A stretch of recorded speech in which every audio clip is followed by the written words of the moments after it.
The morning mist clung to the Normandy fields like a shroud, dampening the world in a cold, grey silence. Only the distant thunder of artillery hinted that the war had not paused for the fog.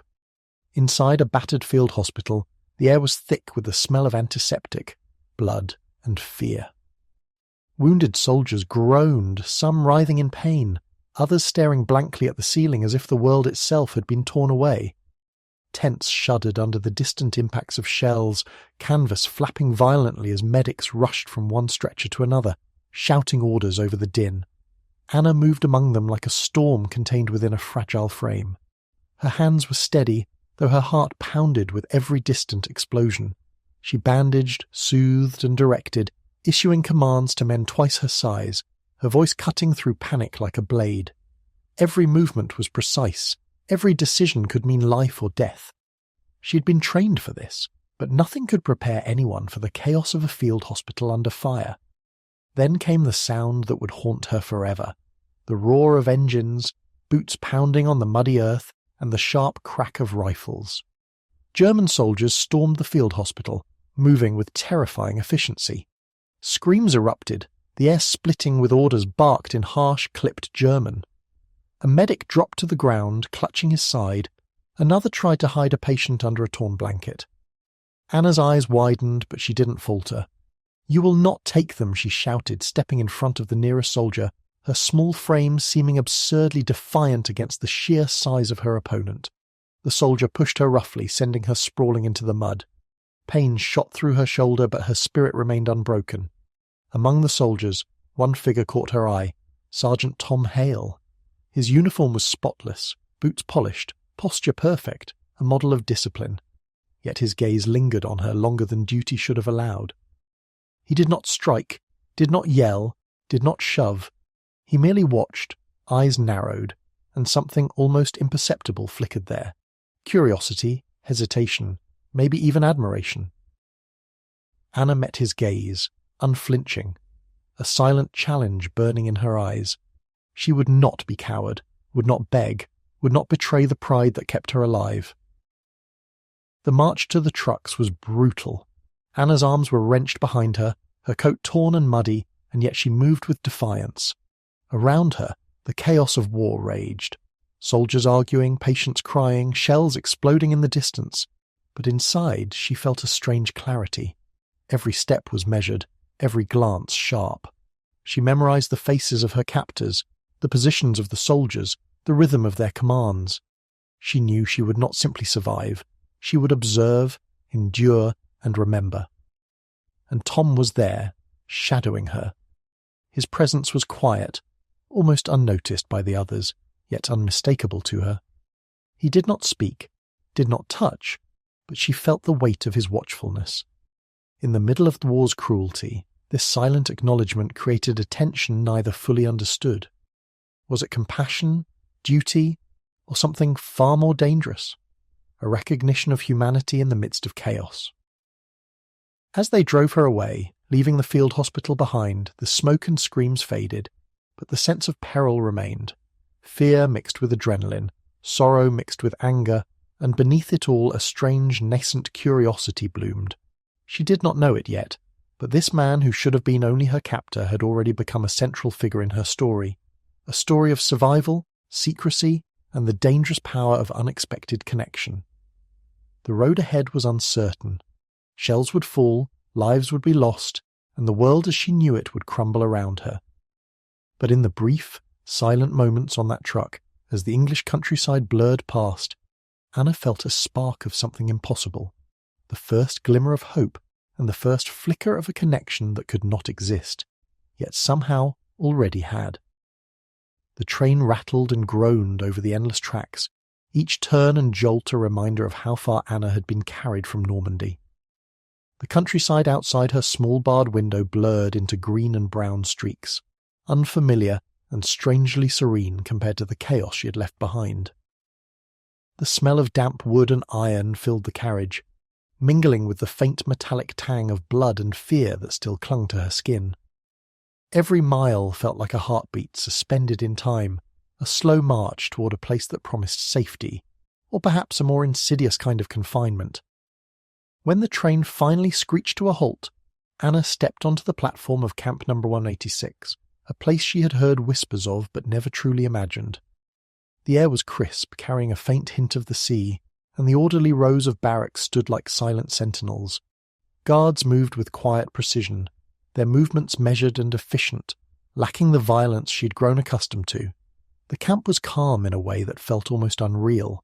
The contrast was jarring. No shouts, no panic, only the soft echo of footsteps on gravel and the occasional call of a distant bird. Anna's first moments inside were filled with disbelief. She was led through registration, searched, and given a small plain uniform that smelled faintly of soap. She was shown her barracks, a narrow wooden building with neatly made bunks, clean floors, and a faint warmth from a small wood stove in the corner. The simplicity of the place was disarming. She had expected cruelty, mockery, punishment. Instead, she found a strange civility, a quiet order that demanded obedience but offered safety. It was unnerving, and then she saw him again, Sergeant Tom Hale. He was there, standing at the edge of the courtyard, observing without intruding. His posture remained rigid, but his eyes lingered on her for a heartbeat too long. She felt the same flicker of connection, dangerous and forbidden, that had sparked during their first encounter in Normandy. He did not approach, did not speak. Yet his presence was undeniable, a constant shadow at the edge of her perception. She hated herself for noticing, for feeling something in the gaze of the man who'd been her captor, and yet she could not look away. The days in the camp passed slowly, each one blending into the next. Anna learned the routines, the roll calls, the regulated meals, the endless hours of waiting and observing. Guards treated prisoners with surprising courtesy, and for the first time since her capture, Anna experienced moments of calm. She ate without fear of being struck, slept without the terror of imminent death, and was even allowed to write letters under strict supervision. Yet every act of kindness felt like a trap, every smile a test of her vigilance. Trust was dangerous, and she knew it. Tom remained a constant presence in the background. He carried out his duties without malice, but there was a subtle tension whenever their paths crossed. A nod here, a fleeting glance there, small gestures of acknowledgement that could easily be overlooked by others but were impossible for her to ignore. Slowly, tentatively, Anna began to recognize a pattern, a kind of silent communication, unspoken yet profoundly intimate. She could not name it, could not allow herself to hope, and yet in the quiet moments of the camp, a fleeting glance over the shoulder, the sound of his boots on the gravel, she felt the faint stirrings of connection. At night, lying on the narrow cot, Anna's mind replayed the day's encounters. The camp was quiet, almost eerily so, and the faint rustle of the wind outside the barracks carried the distant laughter of other prisoners. She thought of Tom, of his careful distance, his unspoken acknowledgement, the small kindnesses hidden in the routine of duty. She questioned herself. Was it possible for someone who had been her captor to also be a witness to her survival? Could human decency exist even in the machinery of war? The Camp of Silence was not just a physical place. It was a test of the spirit, a paradox of captivity and unexpected refuge. Anna had been brought to Britain under the harshest of circumstances, yet here, within these orderly fences, she discovered something both terrifying and exhilarating. The possibility of trust, the faintest spark of hope, and the silent presence of a man who should have been her enemy, but who, for reasons neither of them fully understood, was becoming something else entirely. And so, amidst the quiet discipline of Camp Number 186, Anna began to adapt, to observe, to endure. Yet beneath her calm exterior the heartbeat of curiosity and fear pulsed strongly. The knowledge that something forbidden had already begun to grow, fragile and dangerous, like a candle flickering in a storm. Time in Camp Number 186 moved differently than it had in the chaos of Normandy. Days blurred together in a rhythm of rigid routines, roll calls at dawn, small measured meals, hours of waiting and silence, and the endless monotony of observation. Yet in this monotony, a small rebellion began to take shape, a rebellion of words, of thoughts, of secret connections that dared to defy the boundaries of war. Anna discovered the power of the written word. At first, it was an experiment, A fleeting attempt to capture the fragments of her soul, the memories she could not voice aloud, the emotions she dared not reveal. She wrote letters, folding them carefully, hiding them beneath the floorboards of the barracks, slipping them between the pages of books, tucking them in cracks no one else would notice. Each word was a risk, a spark thrown into the tinder of a world that demanded silence. Her first letter to Tom was cautious, almost clinical, disguised as mundane observations about the camp, the weather, the monotony, the routines. But beneath the surface her words carried nuance, a question phrased just so, a phrase laden with double meaning. She left the note in a spot she knew he would pass, holding her breath as she waited, hoping against hope that he would understand. And he did. Tom's reply came weeks later, hidden just as carefully, a mirror of her own caution. His words were measured, precise, yet they held warmth, intelligence, and a subtle humour that made her heart leap. He wrote of mundane things, the countryside beyond the camp, the tasks he was assigned, the small annoyances of life in uniform. Yet every line betrayed a deeper awareness, a careful attention to her presence, a quiet recognition that spoke louder than any gesture he could have made openly. What began as cautious notes became conversations, coded and hidden, delicate and fragile. Anna shared fragments of herself, memories of home, recollections of lost friends, the fleeting glimpses of hope she fought to preserve. Tom responded in kind, weaving stories, observations and reflections into the margins of his notes, creating a dialogue that existed entirely in secrecy. Each exchange carried danger. Discovery could mean punishment, reassignment, or worse. Yet the letters became their lifeline, a secret tether connecting two souls across the confines of war. Days turned into weeks, weeks into months. Anna's routine became a careful balance of observation and subterfuge. Each hidden letter was a gamble, each reply a victory. When Tom's words arrived, she would read them in the dim light of the barracks, tracing the lines with trembling fingers, imagining the hand that had written them, imagining the man behind the disciplined uniform. The letters were not just communication, they were proof that connection, understanding, and perhaps even compassion could survive in the shadows of war. The bond that formed in secrecy was fragile yet astonishingly strong. In her notes, Anna dared to express what she could not speak aloud: fear, loneliness, longing, and the faintest glimmer of something like affection. Tom mirrored her openness carefully, allowing small hints of his humanity to seep through the strict boundaries of his duty. Each message was a test of trust, each response a tacit acknowledgement of a world where morality, desire, and survival collided. And through it all, the danger was constant. Every patrol, every inspection, every glance from a suspicious guard reminded them both that their bond could be severed in an instant. Yet the letters continued, defying the boundaries imposed by war, creating a hidden sanctuary where two people, prisoner and captor, enemy and human being, could share a secret world of words, thoughts, and unspoken understanding. It was in this fragile correspondence that Anna and Tom learned more about each other than either could have imagined. Courage, empathy, resilience, and the subtle thrill of trust blossomed between lines of ink, in margins and folds, in words carefully chosen and hidden. And in that quiet, forbidden dialogue, they discovered something neither had expected, a connection that could not be explained, a bond that could not be denied, a spark of humanity that war could not extinguish. The hidden letters were more than paper.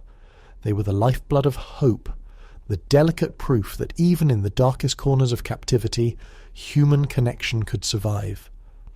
And for Anna and Tom, that fragile thread of trust became everything, a reason to endure, a reason to hope, and the first whisper of a love that dared not exist yet somehow already did.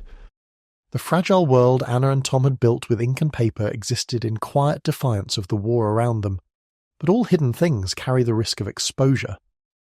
It happened on a grey afternoon when the clouds hung low over Camp No. 186, the air thick with the scent of damp earth and burned coal from the kitchen stoves. Anna had left a letter tucked beneath a loose floorboard, her usual hiding place, thinking the camp guards were too absorbed in their routines to notice. But someone had seen. A sharp knock at the barracks door, a voice raised in accusation, and the calm order of the camp shattered. Anna's heart dropped as a search commenced, the soldiers' boots pounding against the wooden floor like a death march. Every corner was inspected, every crate overturned, and finally the hidden letters were discovered.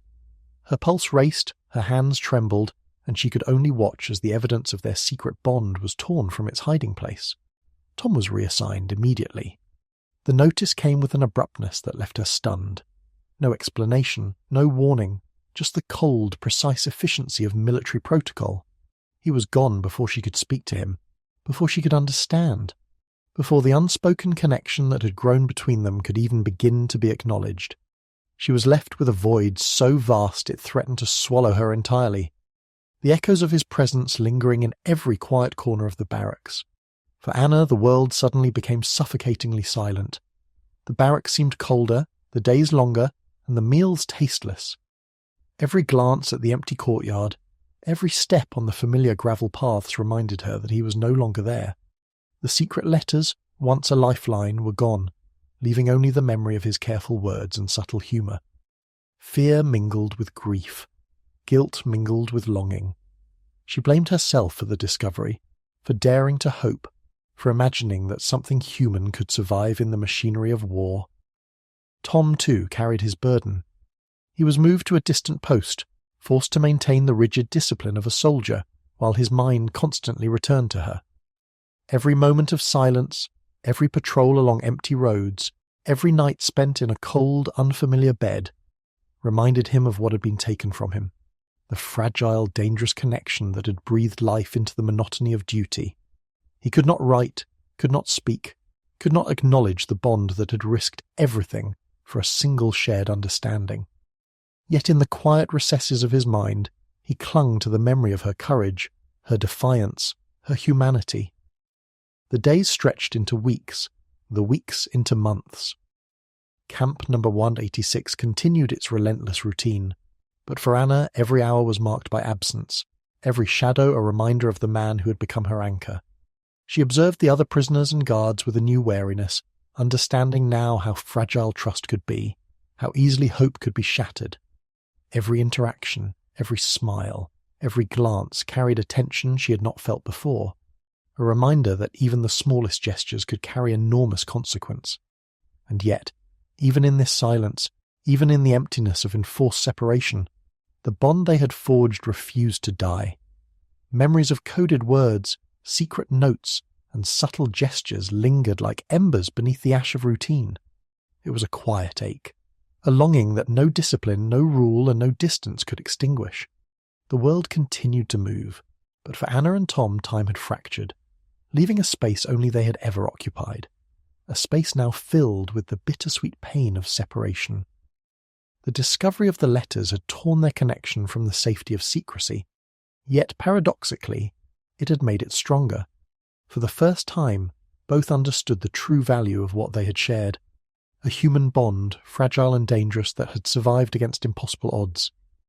It was gone, physically, tangibly, yet its memory burned with a quiet intensity, a reminder that even in a world governed by duty, war, and fear, some things could not be erased.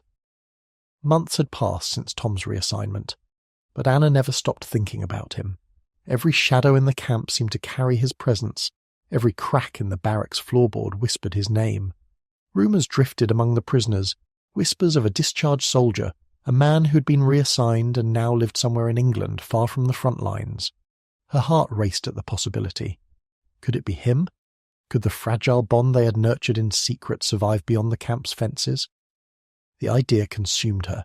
She moved through the camp with quiet precision, observing routines, memorizing guard rotations, cataloguing every path, every obstacle. Every night in the dim light of her cot she planned, weighed, and rehearsed. Escape was madness, impossible, and yet the thought of remaining without him was a slow, unrelenting death. Hope had become unbearable in its intensity, and fear could no longer hold her back. On a moonless night, she made her decision. The camp slept, its silence deep and absolute, broken only by the occasional creak of the wooden floors or the distant call of an owl. Anna slipped out of her bunk, heart hammering, feet careful and silent. She avoided patrols, ducked beneath lanterns, and followed the hidden paths she'd memorized. Every breath was measured, every heartbeat an explosion of terror and anticipation. One mistake, one misstep, and the consequences would be catastrophic. Outside the camp, the countryside stretched vast and dark. The fields were drenched in dew, the paths slick with mud. She moved with urgent determination, following the whispers of direction she had pieced together from conversations, rumours, and scraps of information. Fear and exhilaration collided in her chest. She imagined Tom's face, the calm steadiness that had kept her sane in the camp, the subtle kindness in his eyes, the hidden smiles that had meant more than words ever could. She could almost feel him nearby, a phantom presence driving her forward. Hours passed. She crossed forests, rivers, and empty country roads. The night was alive with dangers she could not name. The sudden snap of a branch, the glint of a distant lantern, the possibility of a passing patrol. Every shadow was a threat. Every sound could spell capture. Yet hope propelled her faster than fear could restrain her. Guilt weighed on her. The risk she took not just for herself, but for the delicate remnants of a bond that had survived war, cruelty, and secrecy. And yet, the pull of possibility was irresistible. By dawn, exhaustion threatened to overtake her, but Anna pressed on. The landscape began to shift. Small villages, fields dotted with grazing sheep, the distant rise of a farm surrounded by hedgerows. Somewhere within this quiet pastoral England, he was there.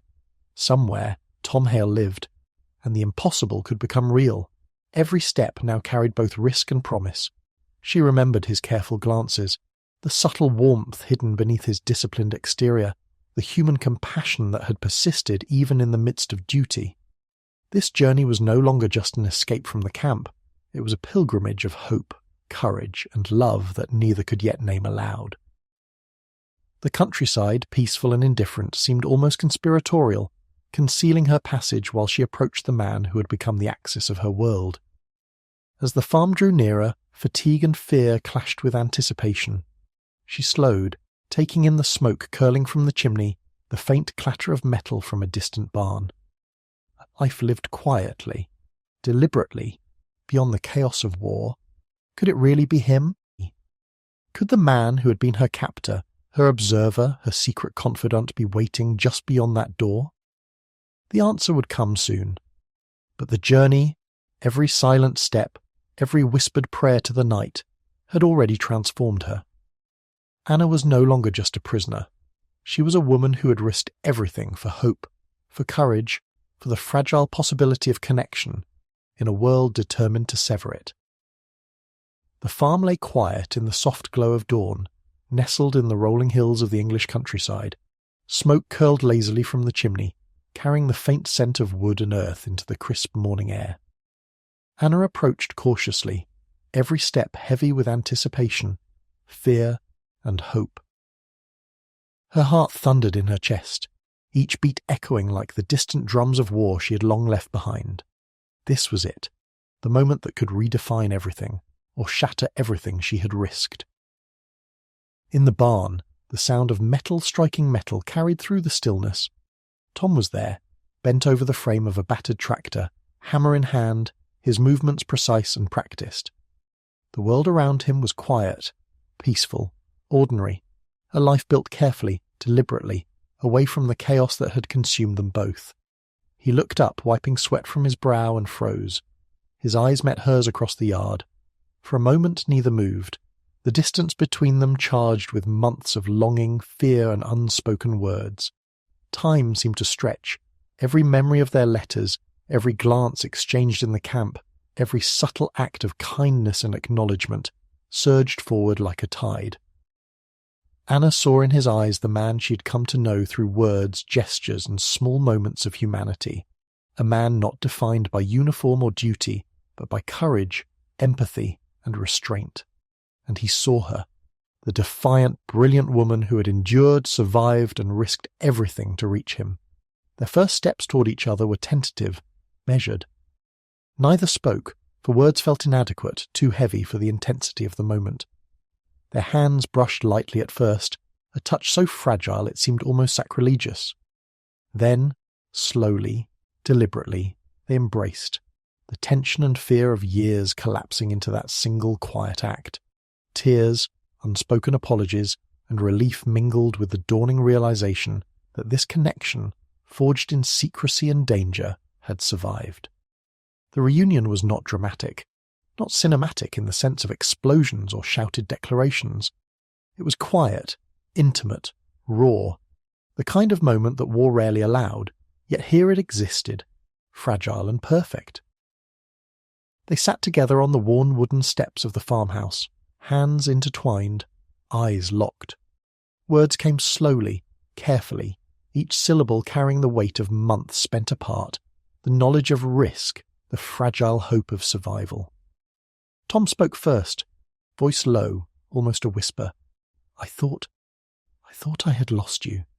Anna shook her head, tears glinting in the morning light. You didn't know, did you? I came because I had to see you. I couldn't live without knowing. For hours they shared fragments of their separate lives, the small victories, the fears, the quiet moments that had sustained them. The war had left scars, visible and invisible, but in the safety of this remote farm they allowed themselves to heal, to breathe, and to reconnect. The letters, the hidden conversations, the silent understanding that had passed between them, all became reality in this single, shared space. There was no certainty in the future, no promise that the world would remain calm or safe. Yet in that moment, it did not matter. Two people, broken by duty, separated by war, had found each other. The impossible had been made real, not through grand gestures, but through courage, patience, and the quiet resilience of the human heart. In the golden light of the English morning, the farmhouse became a sanctuary, a world apart from the devastation and cruelty of war. For Anna and Tom, it was a beginning, not perfect, not simple, but theirs. And for the first time in years, both could imagine a future where humanity, love, and trust were not forbidden, but possible. Decades had passed. The farmhouse, once alive with a quiet reunion of two souls, had grown still in a different way. Time leaves its mark on everything. The wood darkens, the paint peels, the hedgerows grow unruly, and memories, no matter how vivid, settle like dust. Yet some traces of history refuse to vanish entirely. It was in the attic of a neighbouring old home, amidst cobwebs and boxes long forgotten, that a discovery was made. A stack of letters, fragile and yellowed with age, tied carefully with a faded ribbon. The handwriting was delicate, each stroke deliberate, almost reverent, like a private language meant only for one other person. These were not ordinary letters. They were pieces of a hidden life, a secret world that had existed in silence, under the shadow of war and the weight of unspoken rules.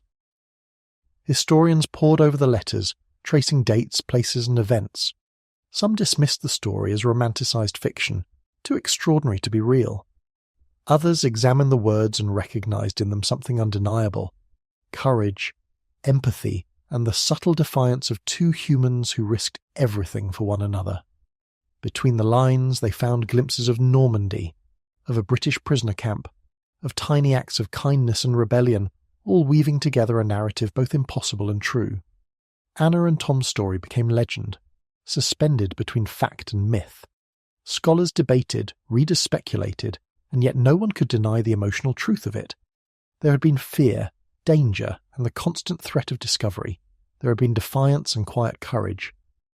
And most importantly, there had been humanity, a fragile, astonishing, almost impossible humanity that refused to be extinguished, even by war. The letters revealed more than love. They revealed survival, resilience, and the remarkable capacity for compassion in a world that had been designed to strip it away. Through the careful words and coded messages, Anna and Tom had created a sanctuary of understanding, a world in which trust, empathy, and human connection were not only possible, but necessary. Though the two had long since passed from the world, their story endured, whispering across time. Somewhere, in every heart that read their letters, the courage to care, to defy, and to connect lived on. The world outside moved forward, cities rebuilt, wars ended, and generations grew up unaware of the secret lives lived in their shadows. Yet the truth of Anna and Tom remained, buried in paper and ink, a testament to the fact that even amidst the cruelty of war, the human spirit could shine with extraordinary light. And perhaps that is the most remarkable part of all, that someone, somewhere, had risked everything for compassion. That despite fear, despite orders, despite distance and time, two people had discovered the impossible, that in the midst of destruction, love, trust and humanity could survive. And in that quiet triumph, their story became timeless, not merely a historical footnote, but a reminder that courage and kindness can endure even when the world seems determined to forget.